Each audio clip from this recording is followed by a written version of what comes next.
तो भाई आप लोगों का कॉलेज में एडमिशन तो हो गया है, मगर एडमिशन में कौन कौन से डॉक्यूमेंट चाहिए ये मैं आज की वीडियो में बताऊंगा। बड़ी इंपॉर्टेंट वीडियो है। मेरी स्क्रीन जो है वो आपके सामने आ गई है, इसको देखते रहो। जो जो मैं डॉक्यूमेंट बता रहा हूँ, जो जो चीज़ मैं बता रहा हूँ उसको याद रखना, ठीक है। तो ये लो स्क्रीन आ गई, ठीक है।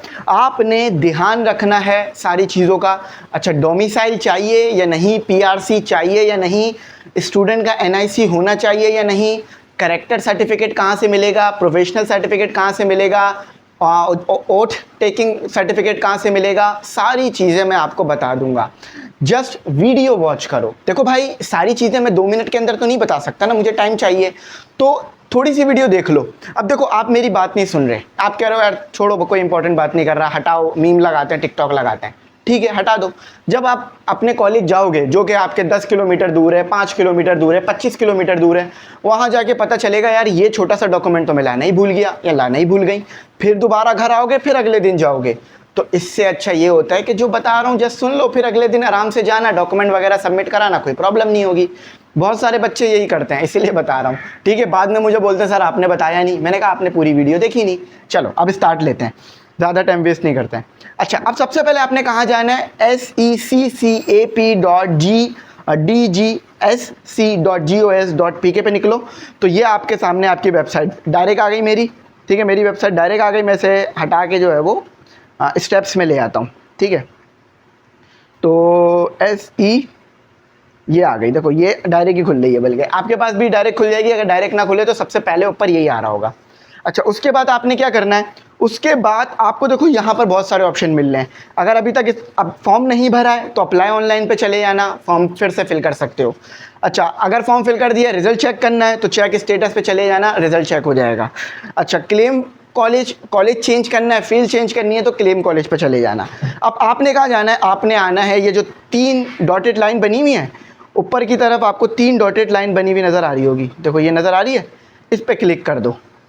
अच्छा, एडमिशन पॉलिसी को ओपन कर लो, ठीक है। जैसे ही आओगे ये एक पीडीएफ आपको डाउनलोड करने का कहेंगे, जस्ट उस पीडीएफ को डाउनलोड करके ओपन कर लेना। मैंने ऑलरेडी कर लिया था, ज़्यादा नहीं, 2 MB का है तो कर लेना।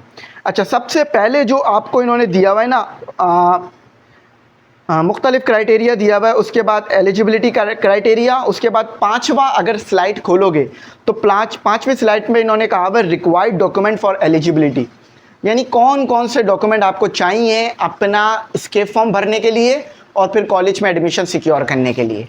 देखो, अगर आपके पास डॉक्यूमेंट नहीं है, फॉर एग्जांपल बे फॉर्म नहीं है, मार्कशीट नहीं है, तो हमें कैसे पता चलेगा आपने मैट्रिक इंटर किया हुआ है या आप पाकिस्तानी है। तो ये डॉक्यूमेंट ही आपकी पहचान होती है, इन्हें बड़ा संभाल के रखा करो, क्योंकि कुछ बच्चे तो मैंने देखा यूँ बस लहरा रहे होते हैं, कोई ध्यान से नहीं रखते। तो एक प्रॉपर फाइल बनाओ, उसमें सारे डॉक्यूमेंट रखो, क्योंकि 4 साल पुराना डॉक्यूमेंट भी आपको चाहिए होता है यूनिवर्सिटी में अप्लाई करने के लिए। 5 साल पुराना बे फॉर्म आपका कब बनता है, जब आप जो है वो इस दुनिया में आते हैं, लेकिन फिर 10 साल बाद, 15 साल बाद जब आप कॉलेज में एडमिशन ले रहे हैं, स्कूल में एडमिशन ले रहे हैं, आपको चाहिए, तो संभाल के रखो सारा डॉक्यूमेंट को। अच्छा चलो, मैं दोबारा खोल लेता हूँ, ठीक है। अच्छा देखो, मेरे पास ये 5वीं स्लाइड में आ गया मैं।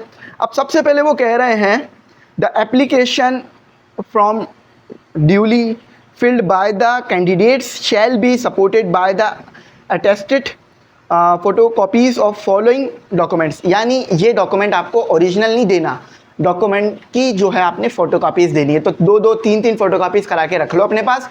और हाँ, उर्दू बाज़ार से करा रहे हो ना तो अपने डॉक्यूमेंट का ख्याल रखो। अब होता पता है क्या है, मेरे साथ तो नहीं हुआ, लेकिन कभी कभार ये हो जाता है कि आप अपने उर्दू बाज़ार गए डॉक्यूमेंट की फ़ोटोकॉपी कराने, आपका एक और बंदा आ गया, कोई और बंदा आ गया, अब उसने भी अपने डॉक्यूमेंट फैला दिया, आपने भी एक एक करके दिए जा रहे हो, लिए जा रहे हो, तो मर्ज हो जाते हैं।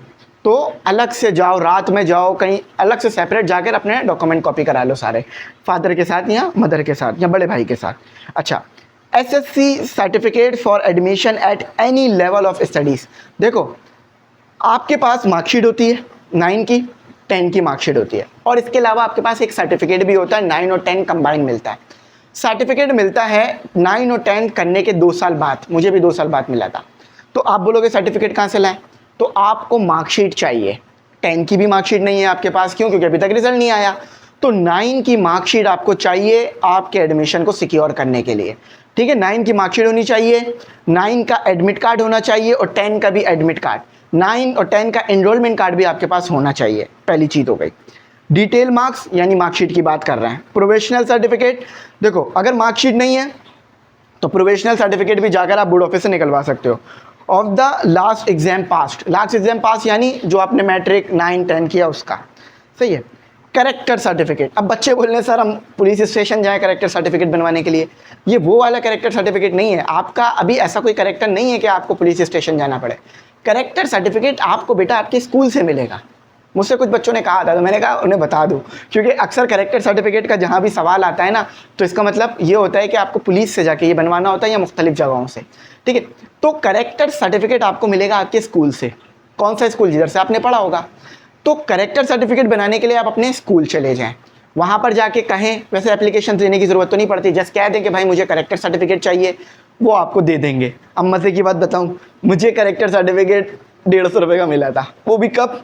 आज से 3 साल पहले। वो फोटो कापी थी जैसे स्टैम्प लगी हुई थी, समझ लो अगर आज लेने जाऊँ तो शायद 500 रुपये का मिलेगा। अब स्कूल तो मेरा बंद हो गया, लेकिन उन्होंने मुझे 150 रुपये का कैरेक्टर सर्टिफिकेट दिया। जब उन्होंने हमसे 150 रुपये मांगे, हम सोच रहे थे कोई कोटिंग वोटिंग होगी, पता नहीं कुछ नया होगा। पता चला, अभी भी रखा हुआ मेरे पास, एक फ़ोटो कापी थी, उस पर स्टैम्प लगी हुई थी ब्लू कलर की, बस। तो हम हैरान हो गए, हमने कहा 150 रुपये, और जबकि ये फ्री में दिया जाता है, इसकी फीस नहीं ली जाती स्कूल्स की तरफ से, क्योंकि ये आपको वो ओनर में दे रहे होते हैं, आपके कैरेक्टर पे दे रहे होते हैं, तो ये फ्री होता है, पैसे नहीं होते इसके। लेकिन अब उन्होंने ले लिए थे। अब देख लो क्या सिस्टम है। अच्छा, character certificate issues by the learning institute, देखो लिख दिया उन्होंने, लर्निंग इंस्टीट्यूट आपका स्कूल, आपका जहाँ भी आपने पढ़ा है, लास्ट अटेंडेड जहाँ स्कूल आप पढ़ कर आए हो। When the candidate has pass the last examination in private capacity, अब यहाँ प्राइवेट वालों के लिए भी इन्होंने अच्छा बता दिया, अगर आपने स्कूल से नहीं पढ़ा, प्राइवेट जाके बोर्ड ऑफिस से कर रखा है, तो such certificate shall be signed by a gazetted officer. Gazetted officer क्या होता है? 18 ग्रेड के जो ऑफिसर होते हैं उनको अक्सर गेजेटेड ऑफिसर कहा जाता है मेरी नॉलेज के मुताबिक। तो उनसे जाकर भी आप बनवा सकते हो। फॉर एग्जाम्पल अपने यूनियन काउंसिल चले जाओ, ठीक है, आपका यूनियन काउंसिल होता है ना, डिस्पेंसरी वगैरह चले जाओ, या अपने कॉलेज चले जाओ, वहाँ से जाके बनवा सकते हो, ठीक है। 18 ग्रेड के ऑफिसर से बनवाना। फिर बता रहा हूँ कहाँ पे? यूनियन काउंसिल, ठीक है, जहाँ पर म्यूनसिपल वाले जो लोग हैं वो बैठे हुए होते हैं, वहाँ से बनवा लो। डोमिसाइल सर्टिफिकेट, डोमिसाइल जो है वो आपका बनता है कमिश्नर ऑफिस, डीसी ऑफिस से बनता है, डिप्टी कमिश्नर ऑफिस से बनता है। अब हर इलाके के लिए अलग अलग जगह से बन रहा होता है, तो आपने अपने फादर की यहाँ पर हेल्प लेनी है। डीसी ऑफिस अगर आप चले जाओगे तो वहाँ भी आपको आपका कैरेक्टर मतलब डोमिसाइल पीआरसी बन जाएगा। डोमिसाइल पीआरसी नेसेसरी है या नहीं, ये हम बाद में बात करेंगे। अच्छा, सेल्फ फादर एनआईसी या बेफॉर्म, अब देखो जब भी ये स्लैश लगा देते हैं ना, तो इससे आपने घबराना नहीं है। फॉर एग्जाम्पल ये कर दिया मैंने, इसका मतलब क्या है? CNIC या बेफॉर्म। अब इसका मतलब ये है कि या तो CNIC दे दो, अगर नहीं है CNIC, जो कि अमूमन बच्चों का नहीं होता, तो बेफॉर्म जमा करा दो। दोनों में से कोई एक काम कर लो, सही है। अक्सर बच्चे घबराए जाते हैं, सर ये इसका मतलब है दोनों, नहीं एक। CNIC है तो बहुत अच्छी बात है, नहीं है तो बेफॉर्म ले आओ। बेफॉर्म तो होना ही चाहिए आपके पास, ये नेसेसरी है। तो आपका CNIC होना चाहिए, आपका नहीं है, फादर का तो लाजमी होगा, ठीक है, 100% ही होगा, क्योंकि CNIC बनाना ज़रूरी है। ये एक कानूनी शर्त है जो आपने पूरी करनी है, मतलब आपका CNIC हर हाल में आपके पास होना चाहिए अगर आपकी उम्र हो चुकी है। और बेफॉर्म वो भी आपको ज़रूरी बनाना है, क्योंकि आप पाकिस्तानी शहरी हो, तो पाकिस्तानी शहरी यानी अगर आप चाहते हो कि जो हुकूमत फ़ायदे दे रही है, जैसे कि कॉलेज फ्री आप जाते हो, ये गवर्नमेंट कॉलेजेस होते हैं, तो याद रखना डॉक्यूमेंट ज़रूर बनवा लिया करो। अब कोई CNIC ना बनवाए तो क्या होगा? अब देखो अगर कोई जॉब आ रही है तो वो आप नहीं कर सकते क्योंकि आपका CNIC नहीं है। कोई हुकूमत की तरफ से रिलीफ आ रहा है, पॉलिसी आ रही है, वो नहीं ले सकते क्योंकि आपका CNIC नहीं। तो CNIC ज़रूर बनाओ, अपने आप को रजिस्टर शहरी रखो, सही है। अच्छा, quota eligibility certificate in case a candidate applies for such specific quota notice by the government. अच्छा देखो, डिसेबल, यहाँ पे डिसेबल लिखा हुआ है। फॉर एग्जांपल कोटा होता है, कोटा का मैं समझा देता हूँ। कोटा यानी कुछ सीट्स मुख्तस कर दी जाती हैं। फॉर एग्जांपल यहाँ देखो, इसको समझ लो, आगे भी बहुत काम आएगा। बच्चे अक्सर कंफ्यूज रहते हैं ये कोटा क्या होता है, ठीक है। और ये कोटा बिल्कुल सही है, डिसेबिलिटी जो डिसेबल लोग हैं उनके लिए बिल्कुल सही है ये कोटा, ठीक है, डिसेबल लोगों के लिए। अच्छा देखो समझो, आपके पास ये 9 सीट्स हैं, 9 सीट्स हैं, ये 9 सीट्स हैं, ठीक है। अब इन 9 सीट्स पर कोई भी बच्चा अप्लाई कर सकता है, 9 पर नहीं, 9 टोटल है, टोटल कितनी है 9, टोटल कितनी है 9। अब इन 9 सीट्स टोटल आपके पास हो गई, 7 पर कोई भी अप्लाई कर सकता है, मेरिट के मुताबिक ये 7 सीट्स आपको मिल जाएंगी। अगर आपका मेरिट है, अगर आपका मेरिट है यानी आपके नंबर सबसे अच्छे आए हुए हैं, तो ये आपको 7 सीट्स मिल जाएंगी, लेकिन ये 2 नहीं मिलेंगी। क्यों? क्योंकि ये कोटा पर है। कोटा का मतलब क्या होता है, ये कुछ ख़ास लोगों के लिए हैं। अब यहाँ पर जो कोटा है ना, वो डिसेबल लोगों के लिए।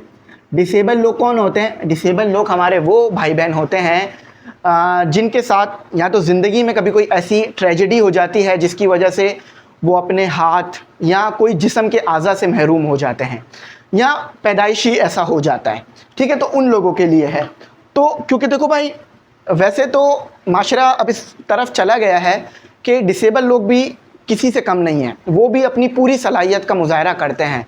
आपने बहुत सारे लोगों को देखा होगा, लेकिन ये डिसेबल लोगों के लिए। आप डिसेबल में मैं एक बार और अच्छी बात बता दूं, बच्चा बोल रहा है, कुछ बच्चे बोल रहे थे सर हमारे चश्मा लगा हुआ है तो ये हम डिसेबल हैं। नहीं, बिल्कुल नहीं, मेरे भी चश्मा लगा हुआ है, तो कोई ये खामी नहीं है, ये कोई ऐसी खामी, बेशक शायद आप खामी समझ रहे हो, लेकिन ये कोई ऐसी खामी नहीं है जो डिसेबिलिटी में आए या हैंडीकैप में जाए, ये कोई ऐसी खामी नहीं है। अगर कोई बिल्कुल ही ब्लाइंड है, देख नहीं पा रहा, तो शायद वो डिसेबल काउंट होगा, शायद नहीं, हाँ डिसेबल काउंट होगा। लेकिन अगर आपके चश्मा लगा हुआ है, फॉर एग्जांपल नंबर 2 है, 3 है, 4 है या 5 है, तो आप डिसेबल में काउंट नहीं होगे। सही है, ये बात याद रखना। एनईडी का टेस्ट अप्लाई करते हुए भी ये बात आपने ध्यान रखनी है। वहाँ भी बच्चे ये सोचते हैं कि अगर हमारे चश्मा लगा हुआ है तो हमें डिसेबल कोटा मिलेगा, ऐसा नहीं है। बहुत सारे, समझ लो हर 10 में से 4-5 लोगों को तो लगा, 4 या 3 लोगों को तो लगा हुआ है ये चश्मा। मुझे भी लगा हुआ है, मेरा तो थोड़ा नंबर भी बड़ा है, लेकिन अल्हम्दुलिल्लाह ये कोई डिसेबिलिटी नहीं है हमारी। सही है, ये जस्ट एक छोटा सा हमारे को एक्स्ट्रा हमने लगाया हुआ है, एक्स्ट्रा तो नहीं लगाया हुआ है, ज़रूरी है। सही है, तो समझ गए ना डिसेबल कोटा का मतलब, ये उन बच्चों को 2 सीटें मिलेंगी जो बच्चे डिसेबल हैं, बस याद रखना, ये चीज़ भी आपको पता होनी चाहिए। Student admit on sport basis. अच्छा, कुछ स्पोर्ट के भी कोटास होते हैं। देखो जो बच्चे स्पोर्ट्स खेल रहे होते हैं तो उनका ज़्यादा टाइम स्पोर्ट्स में जा रहा होता है। फॉर एग्जांपल वो ट्रेनिंग कर रहे हैं, एक्सरसाइजेस कर रहे हैं, प्रैक्टिस कर रहे हैं और मैचेस खेल रहे हैं, टूर्नामेंट खेलने बाहर भी जा रहे होते हैं, out of city, out of country भी जा रहे होते हैं, ठीक है। तो फिर उनको वहाँ टाइम देना पड़ रहा होता है, तो उनको कुछ ख़ास कोटा या कुछ ख़ास क्राइटेरिया पर अलग से एडमिशन मिलते हैं। सही है, क्योंकि वो मुल्क, शहर, सूबे का नाम रोशन कर रहे होते हैं, इसीलिए। बात समझ आई, क्लैरिटी में आई? अच्छा, अब ये स्पोर्ट कोटा उन बच्चों के लिए नहीं है जो 4 से 5 क्रिकेट खेलते हैं या 6 से 7 क्रिकेट वगैरह खेलते हैं। ये उन बच्चों के लिए जो नेशनल लेवल पर, इंटरनेशनल लेवल पर, डोमेस्टिक लेवल पर खेल रहे हैं और किसी स्पोर्ट बोर्ड से रजिस्टर्ड हैं। इसका भी सर्टिफिकेट वगैरह होते हैं सारे, याद रखना। चलो, अब समझा दिया मैंने। और कुछ 2-3 और चीज़ें भी सुन लो। अपनी पासपोर्ट साइज़ फ़ोटोज़ करंट खिंचवा लो। अब एक बार पता है क्या हुआ, बच्चा यूँ सेल्फ़ी खिंचवा के ले आया और उसने फॉर्म पे लगा दिया। अब पता नहीं सबमिट हुआ या नहीं हुआ, मुझे याद नहीं है, शायद हो गया था, मुझे पक्का याद नहीं है, लेकिन उसने सेल्फ़ी लगा दी और वो भी सेल्फ़ी शादी में खींची गई थी। आपको पता है अक्सर शादियों में कितनी तस्वीरें ली जाती हैं। तो ऐसा नहीं करना, आपने बिल्कुल पासपोर्ट साइज़ तस्वीर खिंचवानी है। एनईडी में ये ख़ास होता है कि अगर आपकी तस्वीर फॉर्मल नहीं है यानी कैजुअल है, फॉर एग्जांपल आपने सही नहीं खिंचवाई हुई, बैकग्राउंड सही नहीं है, तो वो कैंसिल कर देते हैं। तो अपनी तस्वीर जैसे पासपोर्ट साइज़ स्टूडियो में जाके खिंचती है वैसे खिंचवाओ और अभी खिंचवा लो, वो आपको यूनिवर्सिटी में भी काम आ जाएगी। सही है, क्योंकि अभी आपका थोड़ा चेहरा चेंज हो जाता है, फेस थोड़ा चेंज हो जाता है क्योंकि आप बड़े हो जाते हो। आई होप सारी चीज़ें समझ में आ गई होंगी, बहुत डिटेल में ले गया, सारी चीज़ें बड़ी खुल के बता दी हैं। अब इससे ज़्यादा खुल के मैं नहीं बता सकता था। हाँ, अगर भाई कोई बात समझ ना आई हो, कोई बुरी लगी हो तो माजरत है, ठीक है। कोटा वगैरह का भी मैंने सिस्टम बता दिया और बाकी सारी चीज़ें आई होप कुछ और फादर का CNIC, मदर का CNIC भी रख लेना, बस यही चीज़ें चाहिए होती हैं। और फ़ोटो कापीज़ लेके जाना सबकी। ओरिजिनल लेके जा रहे हो तो ठीक है, लेकिन ओरिजिनल सबमिट नहीं होता, फ़ोटो कापीज़ सबमिट होती हैं। ओरिजिनल आपका जो है वो आगे भी चाहिए होगा, यूनिवर्सिटीज़ में भी और बाकी जॉब वगैरह में भी, तो ओरिजिनल संभाल के रखो, ये हमेशा काम आएंगे। चलो, बात समझ में आई? सब्सक्राइब वगैरह कर लेना, फॉलो वगैरह कर लेना। Thanks for watching. अल्लाह हाफिज़। कीमती दुआओं में ज़रूर याद रखना।